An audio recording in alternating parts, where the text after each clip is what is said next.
Ski and welcome into another edition of the PHNX Dbacks podcast right here on PHNX. Of course, we are presented by the fine folks at Bet365.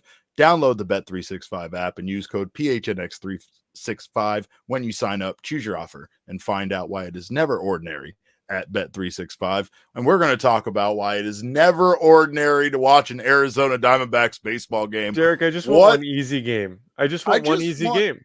Just want one game where the Diamondbacks can score those 5 runs early and then just stay up and then just be up.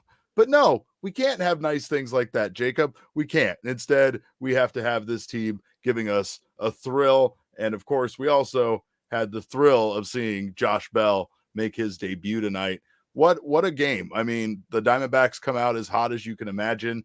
This marked the second time this season where the Diamondbacks scored 5 or more runs in the first inning. They did it on April 6th against the Braves. Jacob, a game that they lost. So, as much as you wanted to have confidence in this game, the other time we did it, we blew that one. That was a very different point of the season. It was a very different point of the season. You're right about that. But they weren't the hottest team in baseball.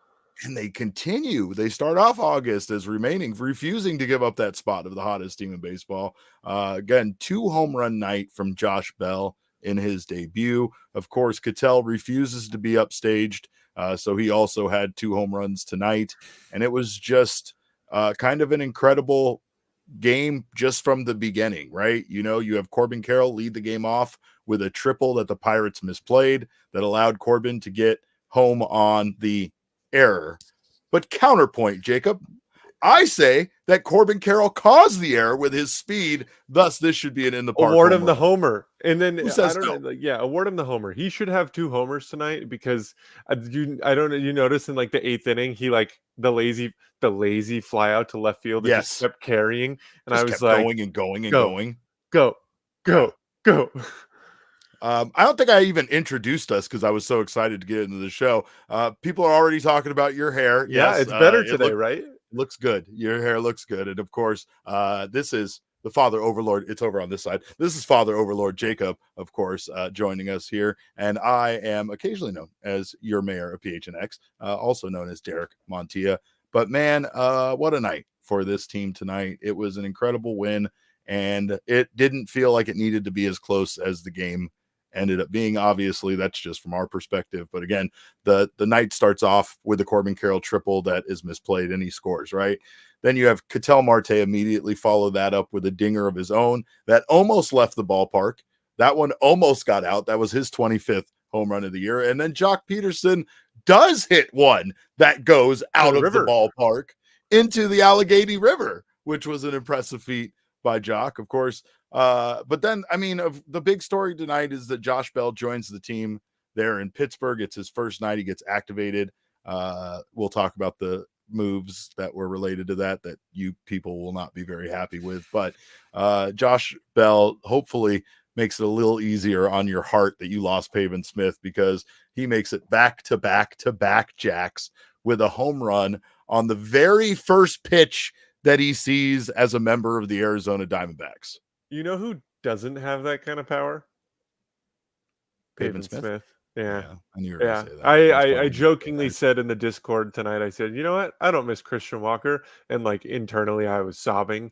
But for a guy who was making his debut as a Diamondback, did he make the impact tonight? I mean, it was pretty spectacular to watch him. I mean, he likes to hit in that ballpark. Somebody threw out some of the numbers, and he's like a career 260 hitter in Pittsburgh. It's kind of home to him a little bit there, right? Yeah. So, you know, like while it stings having Christian Walker out, you replaced him with a guy who was probably one of the hottest hitters in baseball at the time, especially from a power standpoint. But you replace him with MLB grade production, and that's what you need. Yeah. And it's a guy that was hot at the time when the Diamondbacks acquired him. So it's like, why not take the chance? And so far, he proves that he stayed hot by hitting 2 home runs in this game. He also becomes just the second Diamondback of all time to hit a home run in their very first pitch faced as a D-back. The only other one was Didi Gregorius. Didi Gregorius did it coincidentally enough, against the Yankees. But the Diamondbacks did score 5 runs in the first inning. They also, I think, Lourdes singled. There was a lot of offense to keep up with early, right? The Diamondbacks now have scored 77 runs this season in the first inning, which leads Major League Baseball. And Jacob, despite all of that offense in the first inning, they pulled their disappearing act there again until later in the game, right? I know it's hard to hit a baseball. I know it's easy for me to be a chubby guy sitting in this chair, talking about why didn't you score more runs there in the middle part of the game. But it does seem odd that a team can just come out and be as hot, as the team was in the first inning and then just kind of go quiet. And that's something that's what we've gone to expect, right? Like that's where we're at. This team does this far too often, I would say. It's definitely one of the things that you probably want to fix if you're headed toward the postseason, which they are playing at a level that they should be headed there. But unfortunately, every other wildcard team right now is just as hot as them, which if we could talk about that, like that's a little frightening at this moment, because as much as I would hate to say it, like this team is hitting their mark at the right time. They're about to go through a gauntlet. I mean, they're about to play Houston, LA, New York, Boston, Philly. I mean, they're about to play a ton of really, really, really good teams headed down the stretch. Like if you're a playoff team, you're going to have to prove it. But, like in order to be a good playoff team, you can't just have 5 or 6 innings where you disappear. Because guess what? When you hit the playoffs, you're facing guys 1, 2, and 3. Yeah. Most teams are running a 3-man rotation. 1, 2, 3. We know how good the Pirates starting rotation is, and Luis L. Ortiz got rocked today early. Yep. But credit to him for sticking in there and still doing what he does. And that's a big reason why the Diamondbacks weren't really able to keep it going, is because Ortiz seemed to get things back on track. Of course, the Pirates did have the 3rd best ERA for the starting pitching coming into this game, but not so much for the relievers, right? Their bullpen wasn't so hot. Not great. And the Diamondbacks, of course, did eventually get to the bullpen. They scored 1 run in each of the in 6th, 7th, 8th, and 9th inning. And it was pretty amazing because they ended up needing every single one of those home runs. Geraldo Perdomo, let's talk about it. Jerry makes plays. He just makes things happen. No, Jacob. No, we're not doing that. No, we're not talking. No. You said Geraldo Perdomo. This was the most goddamn dramatic at bat I've ever seen in my entire life. I mean, and of course it comes from Geraldo Perdomo, where this man fouls a ball off of his knee and looks like he has just completely ended his season, maybe his career, for a brief moment there as he writhes in agony at home plate. And then he just casually gets back up, makes some jokes with Torey Lovullo while he does his weird dad eye check thing that he does with all of his players every time they get injured. Look at me. Have you been drinking? Have you been drinking? And then he goes, and what does he do? He smacks the game tying, that ball double, RBI double.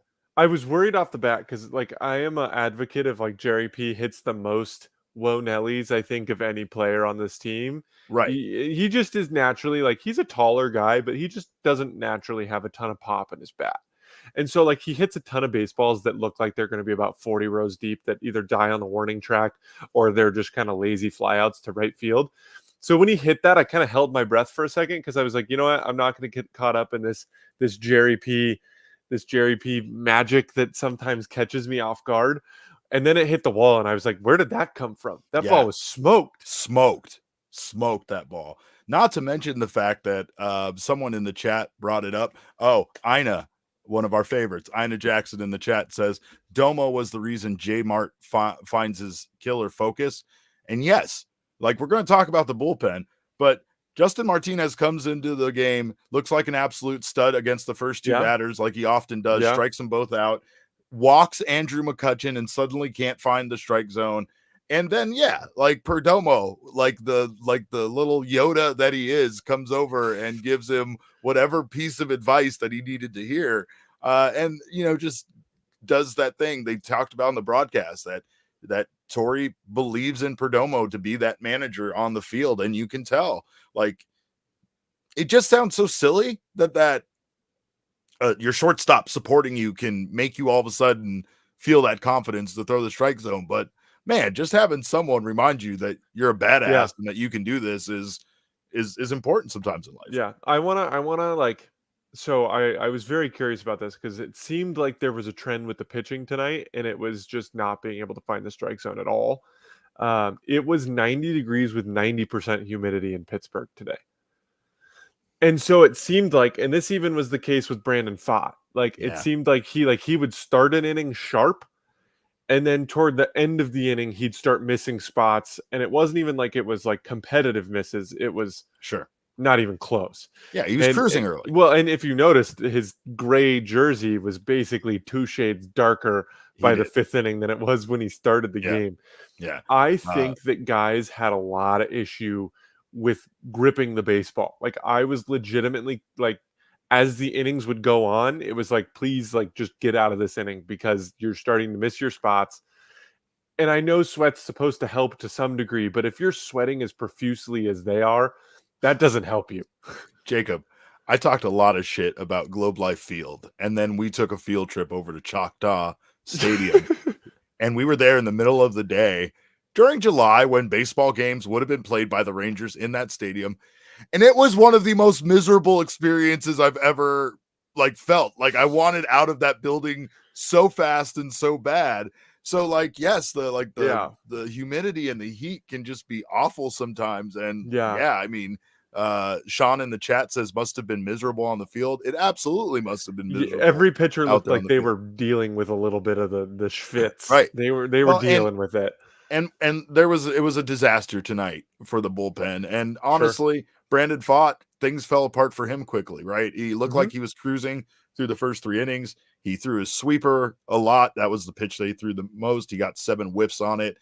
He threw a sinker. He threw his 4-seam, but he threw a lot of pitches in the 4th and 5th inning. You saw a lot of batters in those 2 innings, and that he just ran out of gas early. He ends up going 5 innings pitched, giving up 7 hits, 3 earned runs, 1 walk, 3 strikeouts.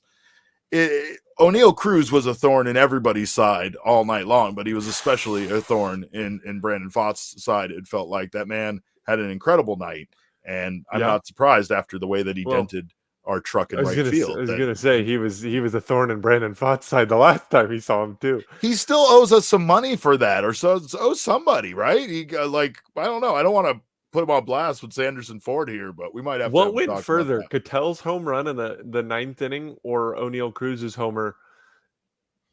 I gotta look this up. I'm gonna say it was O'Neal Cruz's, but Ketel's in the 9th inning tonight. When he hit that truck, I think it was just BP though, so at least it wasn't an actual game. But is Pfaadt getting to that point where even on a night where he's not very good, his numbers are still not bad for most major league pitchers? I mean, 5 innings pitched, 7 hits, 3 earned runs. That's not the worst night.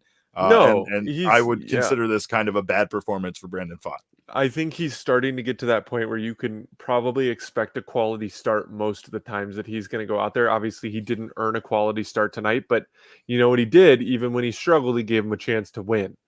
Yeah. And that is what, and I don't want to say this word too soon, but like, you're looking at a future a couple years from now where you might not have Zach and Merrill at the top of your rotation. Yeah. And you give Brandon Pfaadt, you give Brandon Pfaadt a year from now, and you might be talking about him as somebody who could truly be an ace or a really solid number 2 starter.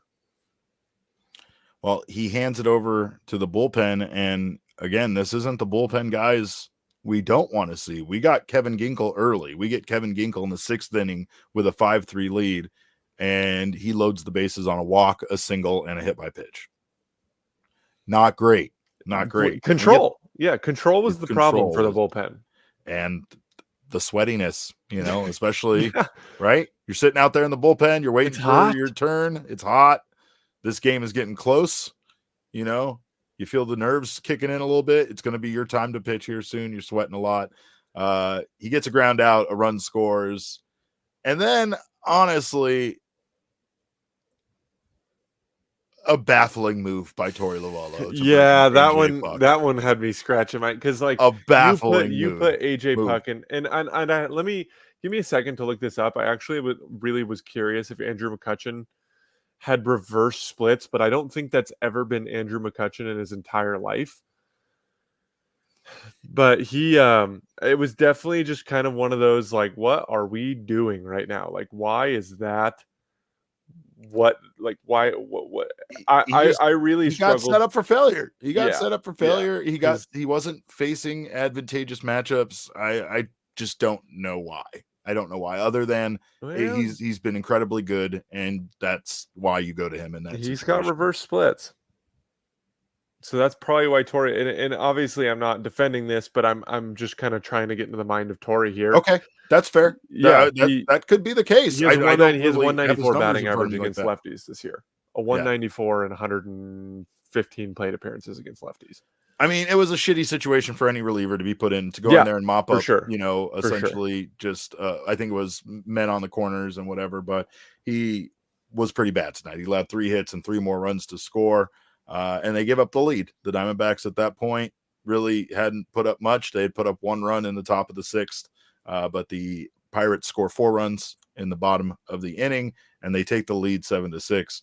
And it felt like at that point, right? It felt like at that point, this was one of those kind of games where, pitching wasn't doing good. The offense was expected to kind of pick up the slack, and they were going to fall short, even though they did a good job. You can't take away what they did in the first inning, as much as I complained about them going silent for innings 2 through 6, essentially. The Diamondbacks, do a good job. And credit to the other members of the bullpen, as people in the chat are bringing up. Dylan Floro, welcome to the Diamondbacks. Yeah, they needed that. I need a non-dramatic reliever. I need somebody that's not going to make my tummy upset, Jacob. And I need somebody that makes me feel like I could maybe turn my TV off and go to sleep. Yeah, just a little bit of confidence, like I don't know what else. He just goes in there, he pitched 1 inning. Nothing else, no hits, no strikeouts, no walks, no nothing.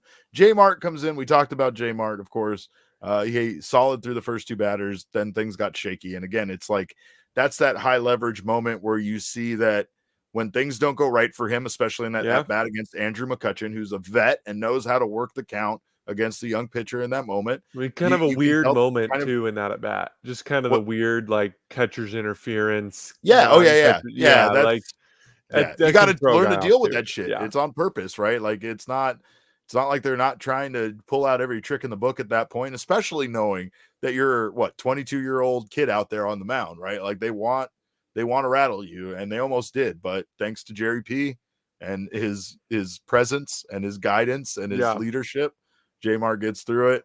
We get down to tea time for the close in the closer role tonight. Is that closer role? Is that closer role cursed, Derek? I don't know. I just like that tea time outing reminds me of a lot of his outings in the 7th or 8th inning. That was not like Thompson is a guy that keeps the runs off the board for the most part, but O'Neal Cruz was having an incredible night. He made a great play getting that stolen base, right? Because that broke up a double play that game. No runs would have scored there. And I mean, a lot of that was caused by O'Neal Cruz and his athleticism. So you got to give credit where credit's due. For sure. This didn't feel like like different than other, tea time outings, right? Ryan Thompson goes out there sometimes and it's not perfect, but he finds a way. And that's the thing is that Ryan Thompson, Kevin Ginkel, and the pitcher formerly known as Paul Sewald, you could just count on them when things fell apart a little bit to still keep it together. Like that's what made them so good and so reliable. Yeah. I mean, is any team ever really going to be perfect as much as we would like it to be? This team is winning. I think so. I don't remember who it was, but like somebody in the chat said, this team finds ways to win baseball games. And what did they do last year? What did they do when they made the World Series? The only reason they made that run is because they found ways to win baseball games. It didn't matter who it was, whether it was Alec Thomas off of Craig Kimbrell, whether it was Ketel Marte, whether it was Corbin Carroll, whether it was the bullpen being lights out the entire postseason run. They found ways to win baseball games. Yeah. You just have to. You have to. That's it. Well, tonight, a big reason why they did it was because of the long ball. You get Josh Bell adding that home run late, which was huge. You get Ketel Marte's. That seemed like it was just, again, Ketel being like, I will be damned if someone's going to join this team with and show me up on his first night. And that ended up being very important, obviously, because the Diamondbacks win this one 9-8, just by 1 run.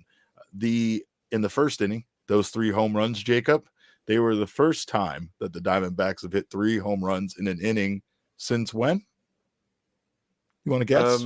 Was it the Max Scherzer game? No, it was the 4 home runs in the National League Division Series against the Dodgers. I wondered if we were talking. I didn't know if we were including postseason or not on that. Yeah, we are. So they tied a franchise high with 6 consecutive batters reaching to start the game. The first time that ever happened in franchise history also happened against the Pirates at their ballpark on August 22nd. 2001. Shout out to the Diamondbacks for all of these tidbits, by the way. Don't think I am researching. Derek is Jesse. He's a supercomputer. Yeah. Diamondbacks marked their second occurrence in franchise history with the 4+ extra base hits to start a game. Beep, boop, boop, boop. All right. Well, of course, we got to get to the Sanderson deep drive of the game, shall we? And it's probably not the one you think it is because it's going to be a different one. But let's go to the Sanderson deep drive of the game. Throw that up there. Jock Peterson's 430-foot home run that landed in the Allegheny River is our deep drive of the game. I know it's not as important as the other ones, but it went out of the ballpark. Jacob, what do you expect me to do when it lands out of the ballpark in a river? Derek, you want to know what the most disappointing thing about Chase Field is? What's that? That we don't have a way for people to hit a baseball out of the ballpark, because it is legitimately one of the most exciting things that you can do or watch. There's only been I heard this. There's only been 80 times ever that a ball has hit the Allegheny River. 79. 79 80 because Ketel hit it in the 9th inning. Oh, yes, you're right. Ketel did hit it in the 9th inning. And 2 of them were tonight. You saw 2 of them. Probably deserves that's for sure. But yes, Peterson's marked the 79th occurrence of a home run flying in the Allegheny River. He becomes the 50th player to do so. Ketel becomes the 51st. There you go. People think that this is Bell erasure and slander. This is not Bell. This is not Bell. Don't worry. The thumbnails ring the bell, folks. We're gonna get to all the Josh Bell talk here shortly, but of course we do want to thank our friends at Sanderson Ford. We are absolutely proud to sponsor or to partner together with Sanderson Ford. Of course, they have their big playoff payoff sale right now. Hit that jingle. Country, keep on serving you. Let's go. I don't know. Are we allowed? Are we going? I don't know. We might get DMCA for that, but they are pushing for the playoffs right now, and you get the payoffs like deals on a 24 Ford Bronco Sport Big Bend, just ranked highest quality in its segment by JD Power. I would love one of those. So if you're purchasing one for you, maybe we could get matching ones, and maybe you can pay for it if you're a very wealthy person. I don't know. I'm just throwing that out there. You can get 0% financing for 36 months with no payments for 90 days on the Ford F-150, the Escape, the Edge, the Explorer, and the Expedition. And Jacob, let me tell you, we got 90 days, and that's a beautiful thing. 90 days with no payments. When you can get that for a new car. They have me looking at those Expeditions. I am in need of a bigger car. You got the kid, you got the family, know, it's always good. I think especially with the little ones, you never realize how there's never enough space in your vehicle for having a small child for many, many years. And I mean, I have a teenager and I still don't have enough space for her, but the Sanderson Ford Summer Sales event is here, and they are teaming up with the Boys of Summer for a final playoff payoff sale. Purchase or lease any new Ford and get 4 tickets for your family to see the Dbacks push for the playoffs. Get 0% or 36 months OAC from Ford Credit. See dealer for details. And again, if you buy yourself a Ford Big Bend Bronco, buy me one too. Also, we thank you guys so much for being here in the PHNX Sports YouTube channel. No matter what your economic status is at all. Of course, if you haven't subscribed to the channel yet, do so now. Sign up for notifications. That way you don't miss whenever we go live. And of course, hit that like button. HTL. Drop the like before you leave. There's a lot of you in here. Of course, we appreciate all of you guys for being in here. If you have not subscribed on the audio side, it's still really weird to me that there were people that only listen to the audio side of this, but God bless our listeners. We appreciate you so much. Make sure you're subscribed on your favorite audio podcasting app. Leave us a review. We always appreciate that feedback. Of course, 5 stars means the world to us. Also, speaking of 5 stars, Bet365 is a 5-star place for you to go to and make sports more fun. Of course, they are all about the live in-game betting across 78 sports. They have the widest range of games and markets, and they pioneered live in-game betting. That's why it's so big for the folks at Bet365. They also have a very important early payout offer that would have made a big difference tonight's game. Yeah, they were up 5 in the first inning. Yeah, if your team goes up by 5 runs or more with the early baseball payout offer, you'll get a win no matter what happens in the game. No matter how exciting this game got, you would know that you at least got the W with the Diamondbacks going up by 5 runs in the first inning. So right now, new customers can choose between 2 offers when they open an account at Bet365. Can use the code PHNX365 to sign up, deposit $10, and choose either between a bet and get offer where you place a $5 or more bet and get $150 in bonus bets, or a first bet safety net offer by placing up to $1,000 bet. And if your qualifying bet loses, you receive a matched refund in bonus bets. Download the Bet365 app and use code PHNX365 when you sign up. Choose your offer and find out why it is never ordinary at Bet365. Must be 21 or over and physically located in Arizona. If you or someone you know has a gambling problem and wants help, call 1-800-NEXT-STEP, text NEXT STEP to 53342, or visit problemgambling.az.gov. All right. Well, there was talk in the chat earlier about the PHNX Cardinals show claiming that they're better than us. Yes, it's a super chat from Kevin Conqueso. Thank you for your super chat, and thank you for this information. I don't know what I appreciate more, the super chat portion of it or the information that's provided to me. But according to Kevin, the PHNX card show think they are better than the PHNX Dbacks. So I've done since producer extraordinaire Damon Dog, who usually is on this show and the PHNX Cardinal show, has been out on the PHNX Cardinal show the last couple days. Hang on, Derek, before we bust out the bats. I have been producing that show the last couple of days. Mm-hmm. Mr. Kevin Conqueso here, I'm putting him on trial here, goes in to the Cardinals chat and says PHNX Dbacks greater than PHNX Cardinals. There's no Jesse. There's no Jesse on this show. So this man started a war over here. He started a war. And what do you expect from them other than to defend themselves, Derek? It sounds like he was spitting facts. That's just what it sounds like. I am an unbiased. I love all shows equally. I'm not going to choose one show over another. If I had to choose a team, I obviously love the Diamondbacks more. I know you do. I didn't even need to know that. But I don't choose shows. What have I told you for the last 3 years? I don't choose shows. That's not me. That's not my style. But yes, there might be a subtle war going on that the Cardinal show said that. And I said, unfortunately, if it came down to a physical war, you might stand a good chance against the two of them. But I don't like Damon. I don't know which side he's choosing. I just don't know if Jesse can hold up his end of the bargain in a fight against Johnny and Bo. I just don't. Yeah. There's talk in the chat now that the PHNX Mercury is better than all of us. I don't like any of this. That's just objectively incorrect. I'm gonna say, let's take a look at the count of this game presented by Desert Financial Credit Union, because this was a close one, and the count actually has quite a bit to say about this one. Diamondbacks outscored the Pirates 9-8. They out-hit the Pirates 11-8. Runners in scoring position, Pirates were actually quite good, going 7 for 12 tonight for a 583 batting average, to the Diamondbacks 2 for 9 night, going 222. Now, the big key here is the extra base hits, right? The Pirates only had 3, and none of those 3 were home runs. To the Diamondbacks, 8 extra base hits. Hilariously, though, the hard hit percentage is in favor of the Pirates, who did not hit a home run, at 50% to the Diamondbacks 33.3%. And remember, hard hit rate is a fraud. It's a fraud. Yeah, I'm starting to not believe that stat because they lose the hard hit percentage every night. I mean, a lot of times they lose the hard hit percentage, but that's only because it doesn't matter how hard you hit the ball. It's where you hit the ball, right? And how you hit the ball. And maybe how hard you hit it, and maybe what launch angle and what degree. And there's a lot of other things now on StatCast, Jacob, and I'm confused by all of it. There's too many numbers. I can't do it. Too many numbers. They keep calling Jesse Pony Jesse. I don't know what that means. I do not know what that means, nor do I really feel like I should address it, but I will address Jesse not being here. Jesse literally worked every single day in the month of July.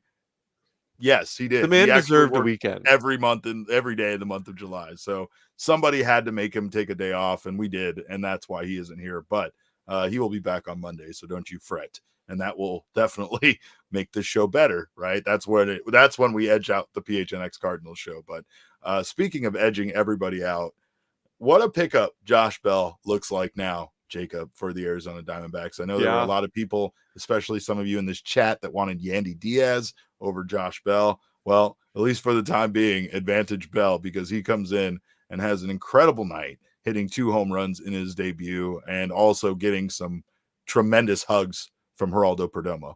Yeah, no, I mean, look, you needed a guy with production. It's one day in, so like I'm not gonna count my chickens before they hatch. Is that the statement? Count my chicken. Don't count your chickens before they're hatched. Yeah, yeah. Yeah. Because they might be dead inside of those eggs. Sure.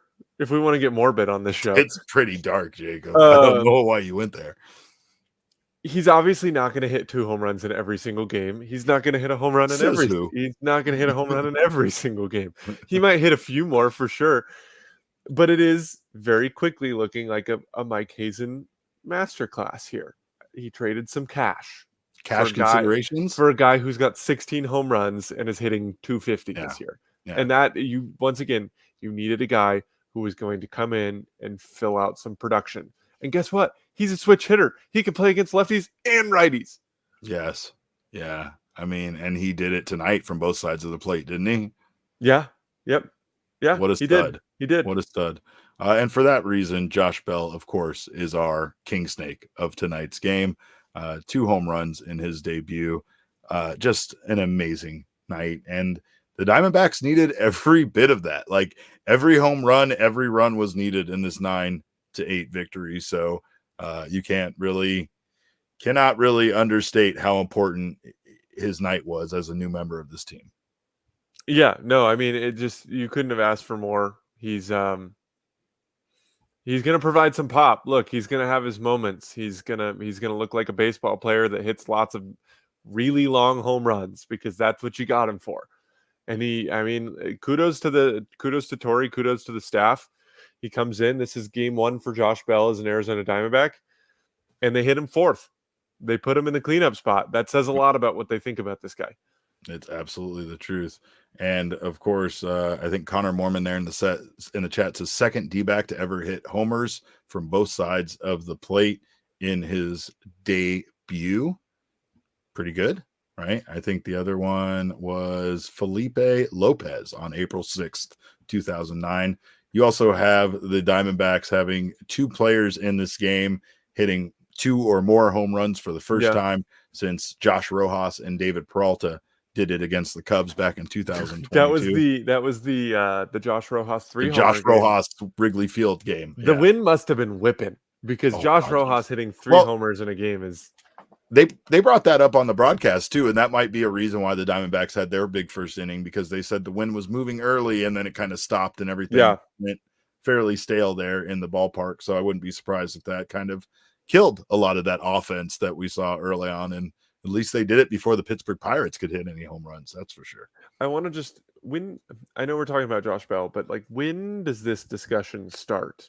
We've already started this discussion. We for sure, but I'm talking league wide. When does this discussion start? I don't know what more Ketel Marte needs to do, because we've said, like, the reason why this team is dangerous is because Ketel was doing it on his own for a significant portion of the year, and they were still winning ball games. You know, at times Ketel Marte was the driving force behind this offense. Now, when they get contributions from 2 or 3 other guys in any given night, like they got from Geraldo Perdomo and they got from Josh Bell, and I won't take anything away from, everybody else kind of chipping in. This was a real team effort here on the Diamondbacks portion. Like, nobody really stood out aside from Bell and Marte, because both of those guys had 2 home runs tonight, and it's hard to outdo that. Projected stats. Let's hear it. After tonight, Ketel Marte is projected, and somebody threw this in the chat earlier, but I'm not going to go dig it back. Shout out to them for giving me this idea. He is projected to finish the season. Obviously, batting averages and projections stay the same. He's projected to finish the season hitting .303 with 38 homers and 108 runs driven in. Let's go. He's got a 923 OPS right now. That's what he's hitting right now, 303. So, yeah. I mean, Ketel's been the man. He's been the man for this team. And I think he's been the man in the National League. When you look back over the course of this season, Ketel Marte was the captain of this ship. He was the driving force behind this offense. And Virulencia, I'm probably butchering. I think you're probably right there. Ketel Marte is only 0.3 WAR behind Ohtani for the National League leader. What else has he got to do? I don't know, because like giving credit to Ohtani for the fact that WAR is completely generated by his offense. And of course, everybody knows this is secretly a Dodger podcast, as you guys accuse it of being. But I mean, Ketel has been great on both sides of the ball. And I mean, again, that shows how impressive Ohtani's, production has been purely from an offensive standpoint, because Ketel is still behind him, despite the fact he's having the offensive year he's having, and he's also having the defensive year he's having. Yeah. I love Shohei Ohtani, and I hate that he's a Dodger, but it's hard to not like Shohei Ohtani for what he is for the game of baseball. Like, there's a very realistic chance, if he can stay healthy, that he ends up one of the best players of all time. I'm going to throw that out right now. However, he is not pitching this year. He is exclusively a designated hitter. He doesn't play in the field.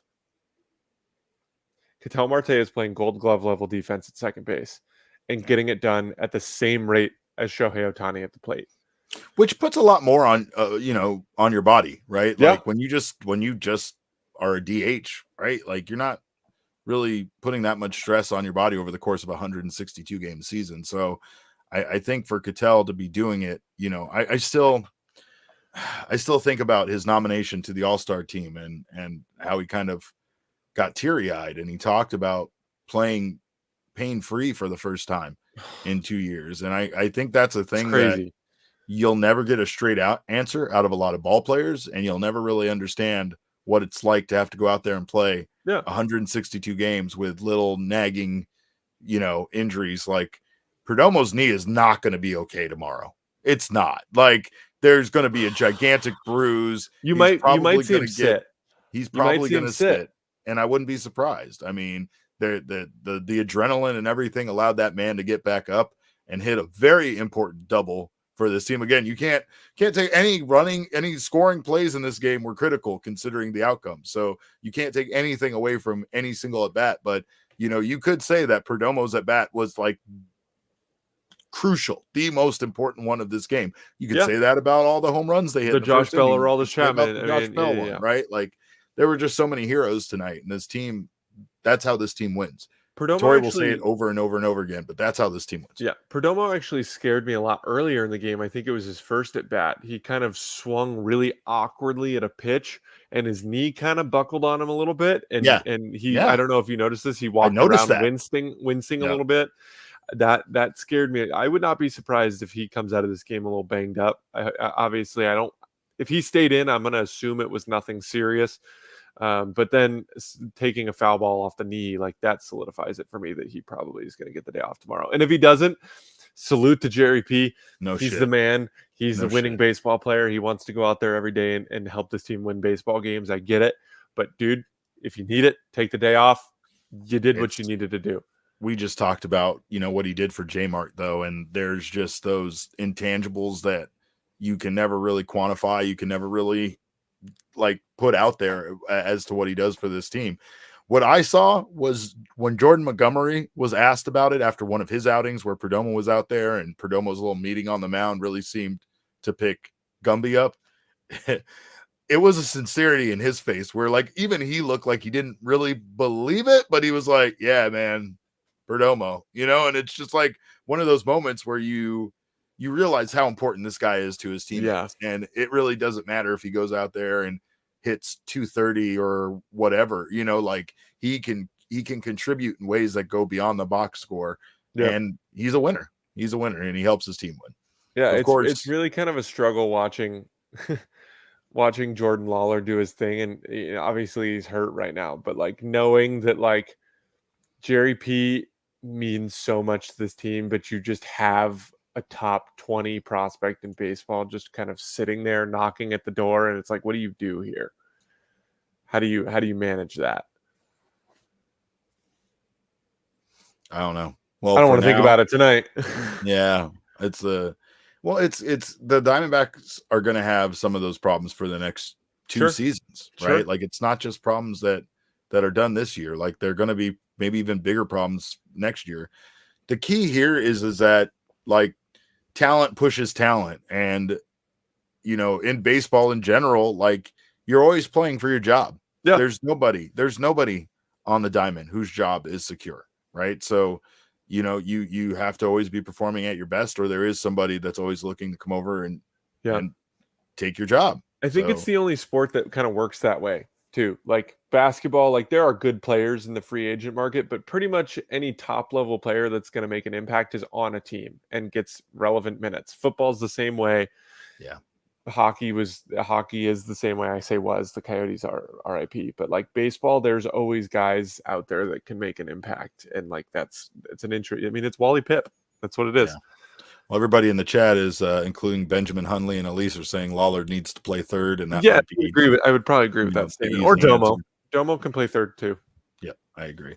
Of course, this night of hitting home runs made me thirsty, and I do not have enough to drink in my house. In fact, I'm going to tell you a sad story.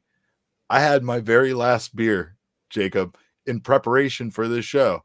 It was my last beer from a 15-pack of our friends at Four Peaks. Cracked it open, poured it into my handy-dandy little Stanley Stein that I have, and something occurred while I was away out of the room where, between Cosmo the Wonder Mutt, my daughter, and my wife, somebody who won't fess up to it knocked over my last beer and spilled it everywhere. And I just wanted people to feel sorry for me, really, by telling this story. But I really also wanted to express how thirsty I am and how much I need to make my way over to Circle K, not only for their beer cave to restock now that I'm completely out of beers, but I do need a Froster. I'm contractually obligated to receive one every time I do a show here. I know they're only 79 cents. I know maybe I should have asked for more in my rider when I decided to sign on here, but you get a Froster every single day, paid for by work? I didn't think so. So, I mean, I think I win here,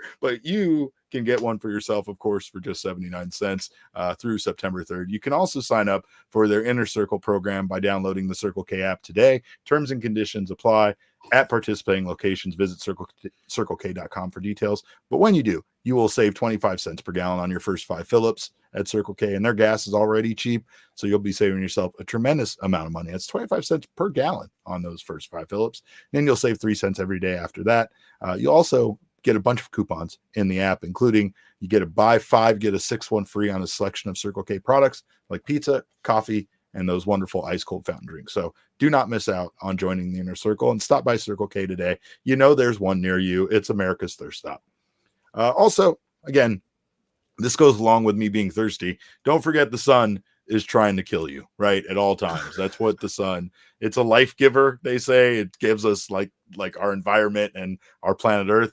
I say it's trying to blind you at all times. So make sure you plan accordingly with a good pair of sunglasses. Also, you need them because the Arizona Diamondbacks future is just so damn bright that you need yourself a quality pair of shades that are built to last. And our friends at Shady Rays have you covered with premium polarized sunglasses that won't break the bank. Also, they have the craziest replacement plan in all of eyewear. They tell us that if you break or lose your Shady Rays, even on day one, they will get you out a new pair of Shady Rays, no questions asked.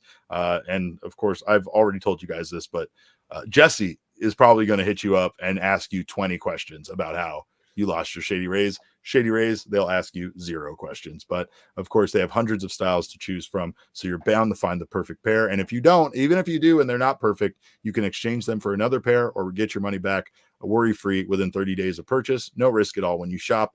Exclusively for our listeners, Shady Rays is giving out the best deal of the season. Head to shadyrays.com and use code PHNX there on the screen for 35% off polarized sunglasses. Try for yourself the shades rated 5 stars by over 300,000 people. Well, Jacob, of course, I had to do this bit now, and I know I might have been lying about This is all Jesse. you.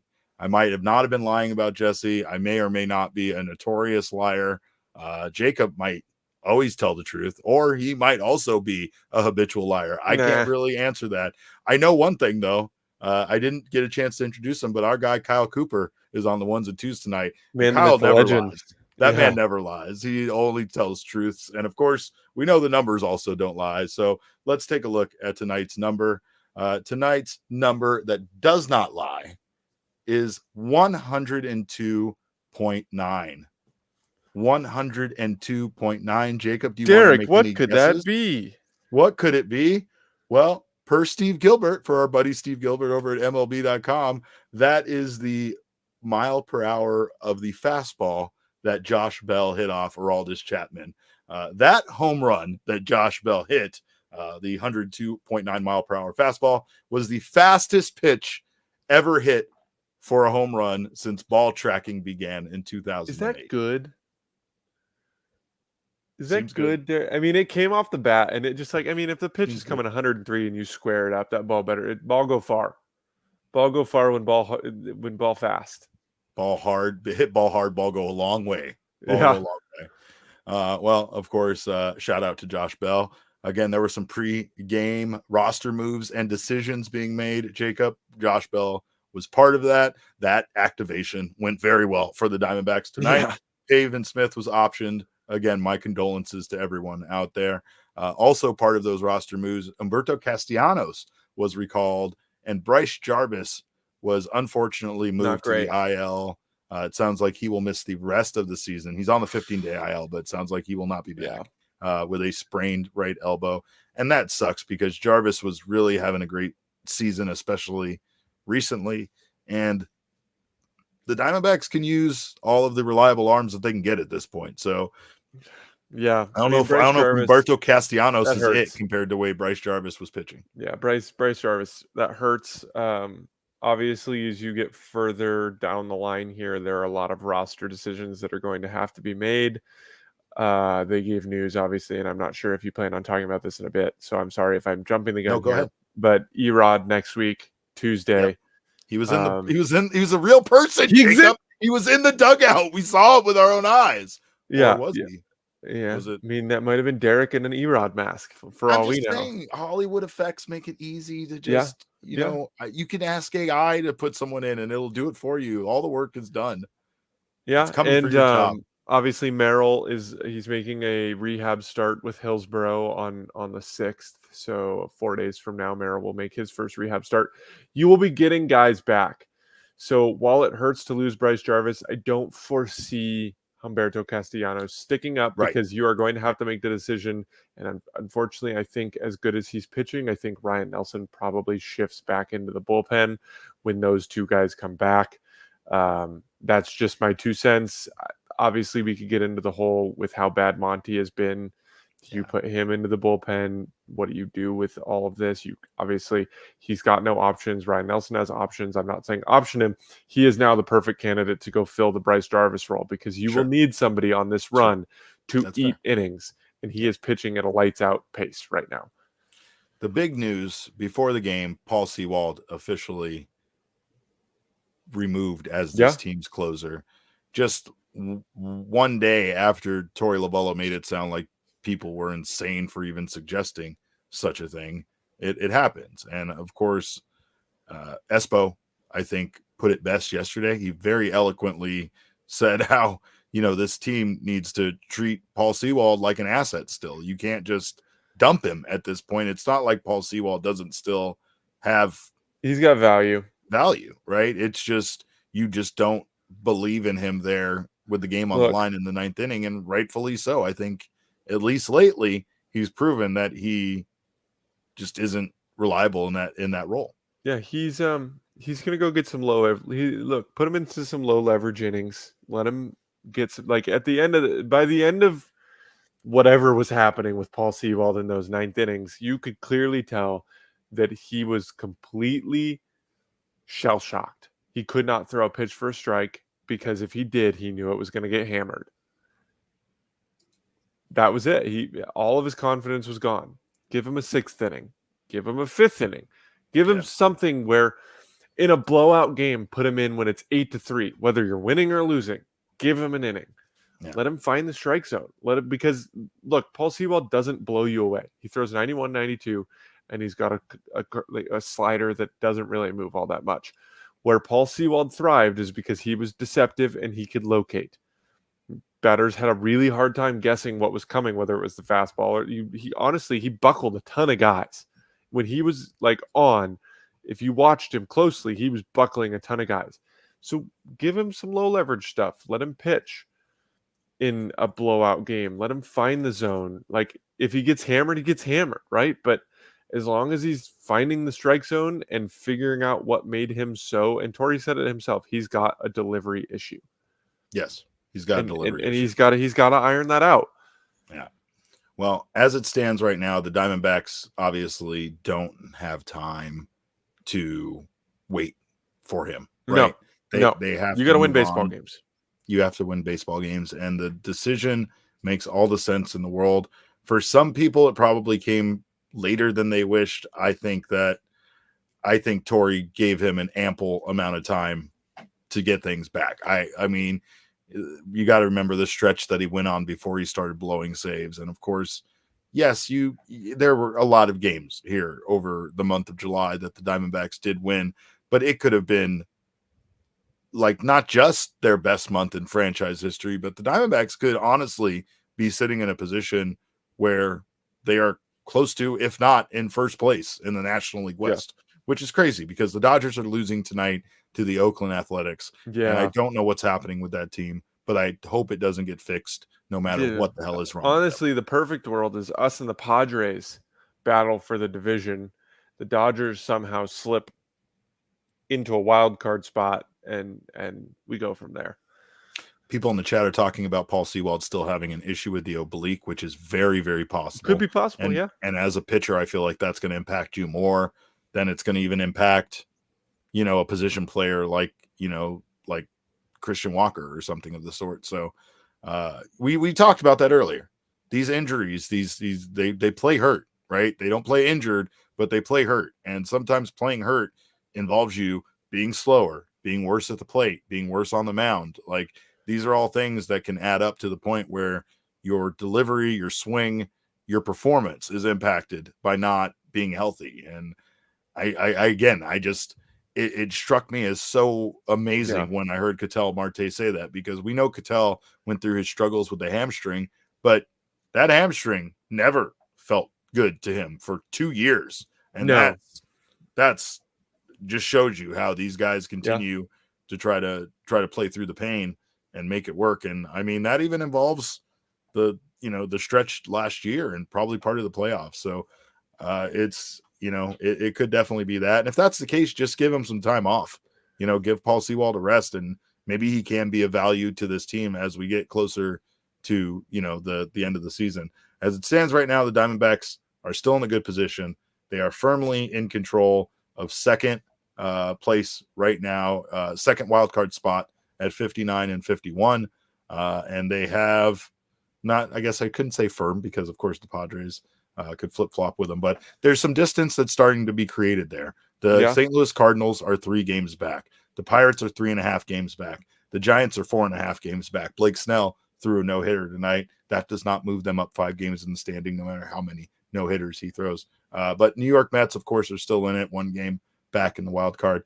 And this is going to be a dogfight all the way through the end of the season. But now the Diamondbacks are in a position to kind of, hold this, hold where they're at, and maybe make a move along with the Padres on the top of the, division. This could be a fun race as things get down to it. And the Diamondbacks may be in it in more than one way. So, of course, we thank you guys for being here, for joining us, and we thank the Diamondbacks for continuing to kick ass. You can follow us on Twitter. I am at Cap_Caveman with a K.